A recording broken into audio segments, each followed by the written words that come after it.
The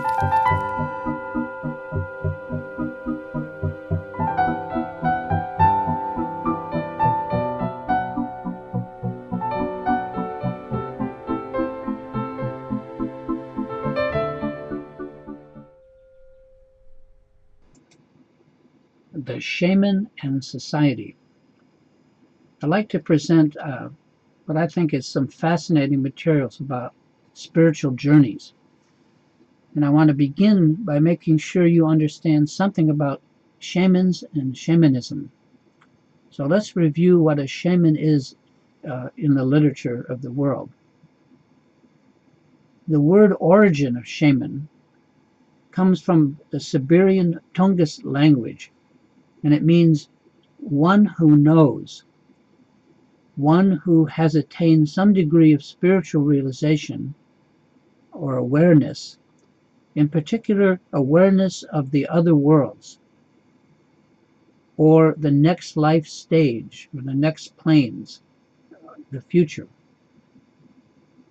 And shamans are unlike other soothsayers or spirit adventurers in that a vocation as a shaman is choiceless. It just happens. Shamans are a natural organic occurrence in all cultures.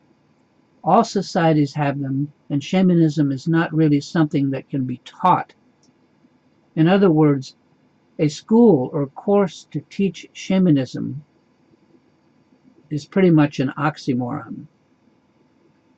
And I want to talk about traditional shaman and core shamanism, which is a modern derivative. And we should distinguish between what's called traditional shamanism and the popular today derivative called core shamanism. Traditional shamanism is a vocation that chooses you. You have no choice. While core shamanism is an avocation. It's a popular form of spiritual practice which anyone can choose to study and learn to use. So core shamanism is, in a word, a kind of sanitized form of traditional shamanism. It's stripped of most of its authenticity, not to mention its dangers and risks. And it's something that almost anyone can sign up for, study, pay for, and traditionally eventually practice. Now, I find very few similarities to true shamanism in core shamanism. Both forms of shamanism exist in this world we live in today, so it's meaningless for me to say that traditional shamanism is the only one to be used. Not that you can go and become a traditional shaman by choice, and that core shamanism is simply an imitation, although there's some truth to that assertion, so I can't deny it. It's most important to understand that the shamans have is the result of a spiritual crisis.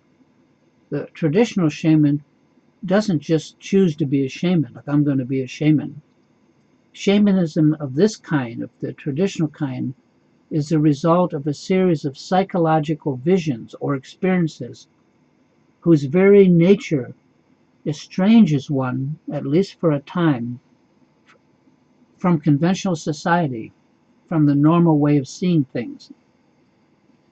So, the shaman is somehow, against his or her will, thrust outside of how everyone else sees life, and into a space and a view that's markedly altered and mostly non-communicable to the society around them. Shamans become invisible because society lacks the experience and the capacity to see where they are at. The shaman, usually through a personal, psychological, or spiritual crisis, has become aware of the inner sequence of the life processes which are typically hidden from society by their very obviousness. Processes that have somehow become self-secret. This propensity can come about through having a near-death or a deeply life-changing experience, or through mind-altering drugs, or somehow becoming psychologically separated for a time, or for all time, from conventional societal consciousness. And let's not confuse this with a vision quest. The shamanic experience, it's true, has some similarities to the Native American vision quest. But unlike the vision quest, which is generally voluntary, the shaman's own internal psychological chemistry and life changes thrust the future shaman beyond the norm, beyond conventions, and into an alternate state of consciousness until such time as he or she can manage, often through what's sometimes a life and death mental struggle, to find balance, to stabilize, and somehow to return to normal society. Remember that the shaman can't just communicate what he or she sees to others because society is not prepared to hear it, much less understand it. It's as if the shaman and ordinary folks, the rest of us, live in two different worlds. As a result, shamans often are viewed by society as just a little bit, crazy. And society in general, by the very definition of the word conventional, has not had the experience needed in order to understand the shaman's view. The shaman, by virtue of his or her unorthodox experience, is just somehow out there on his or her own. Unlike organized religions, shamans act alone, and they're self-chosen rather than appointed, in that the intensity of the shaman's own internal experiences separates him or her temporarily or permanently from the other members of society. In other words, they're outsiders, not by choice, but by the nature of their own inner experience and awareness. And they're permitted to see and experience realms of the psyche that the average person does not and cannot. Typically, shamans may take years to stabilize the vision or the mental experiences that they're thrust into, often struggling against mental imbalance and even madness. The shaman can be distinguished from a madman because he or she learns to control and understand what has been experienced. He or she masters those altered states of mind and gradually rejoins society, but with a permanently altered view. The shaman always exists in conjunction with and in contradistinction to society. Since shamans are literally defined in relation to the societal conventions they live in, without that society to measure against, they would have nothing no way to, that's what is a shaman.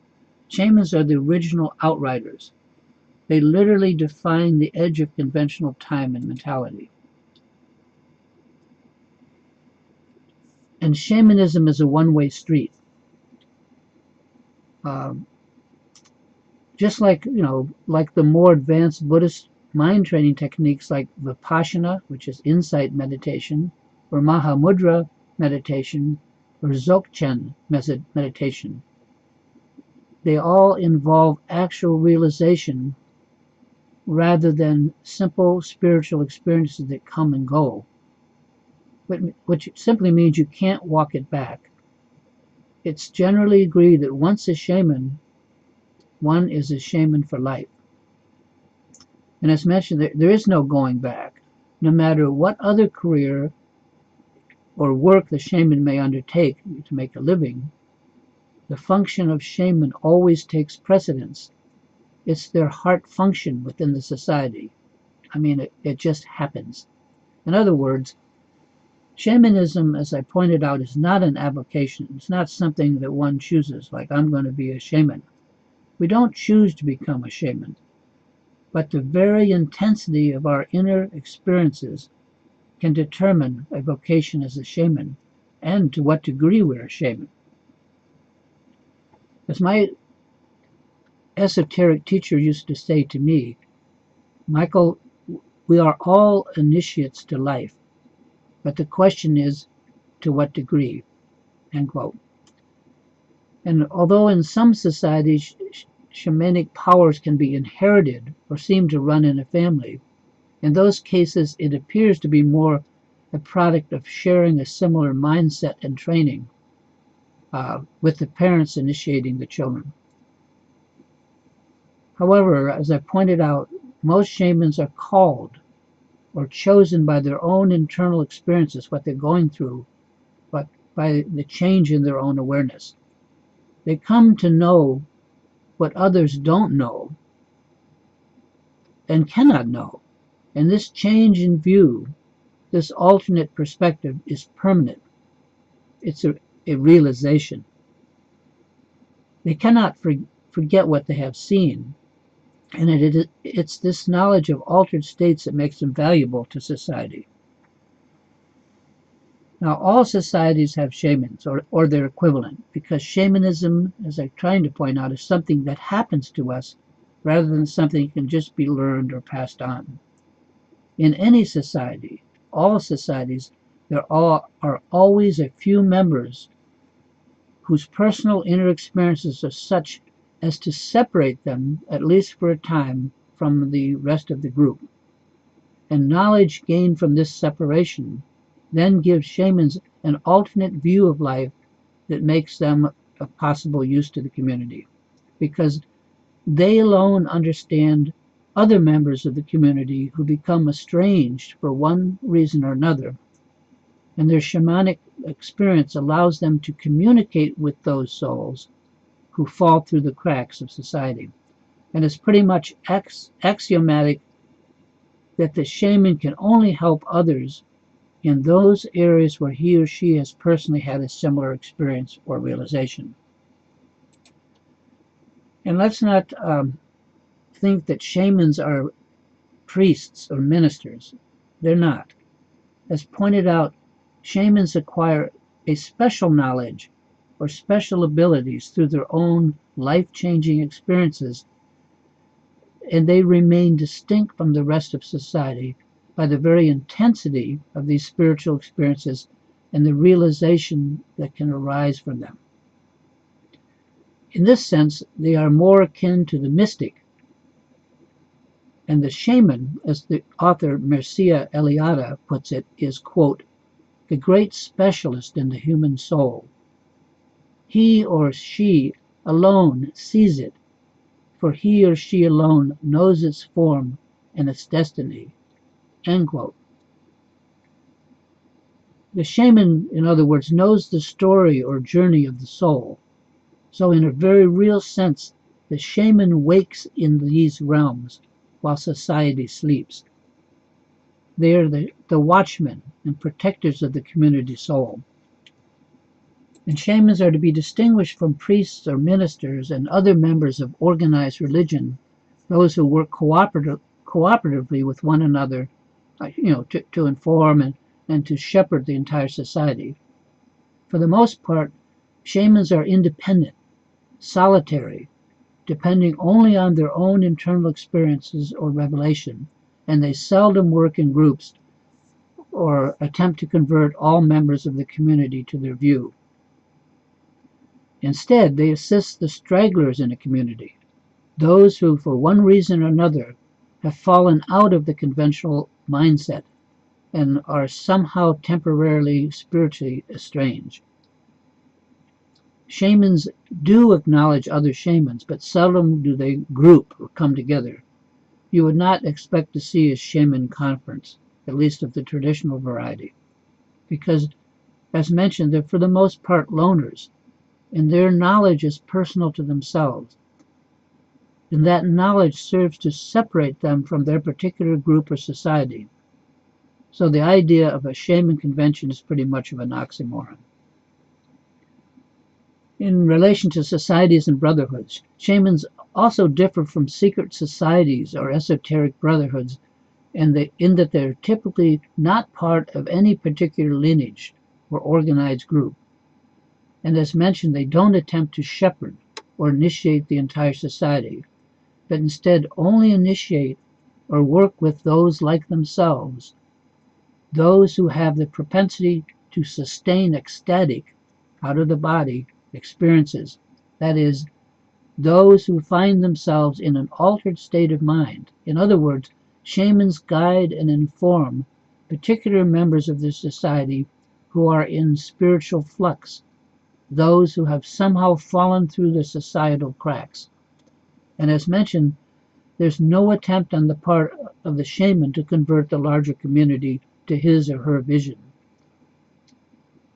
A vision which in the shaman's view is a calling, an exceptional state of mind. Shamans are also typically psychic healers, and they sort of serve to stand watch over society to protect the integrity of the human psyche. I consider them the shepherds of the human soul in its journey through time.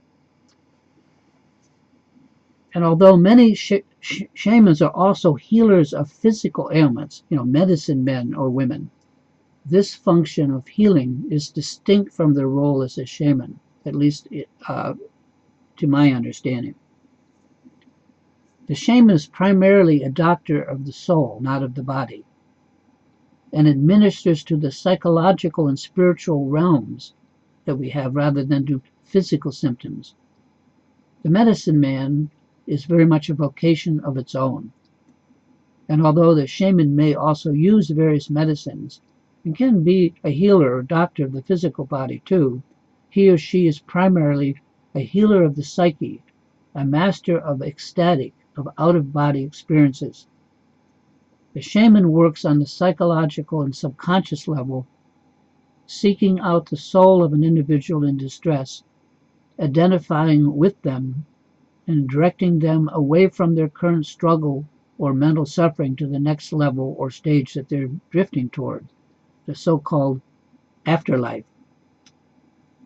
He or she, the shaman, is an intermediary between the visible and the invisible or not yet visible worlds. The whole idea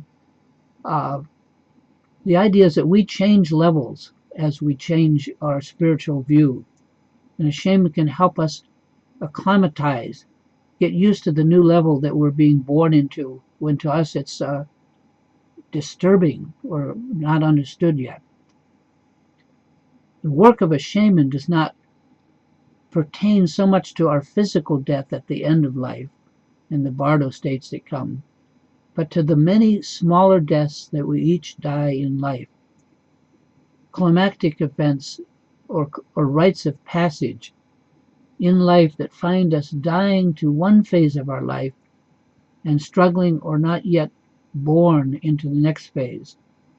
One seeks out a shaman because one is temporarily lost, and the shaman somehow can see both the realm in which we're leaving and the new phase which we're about to enter.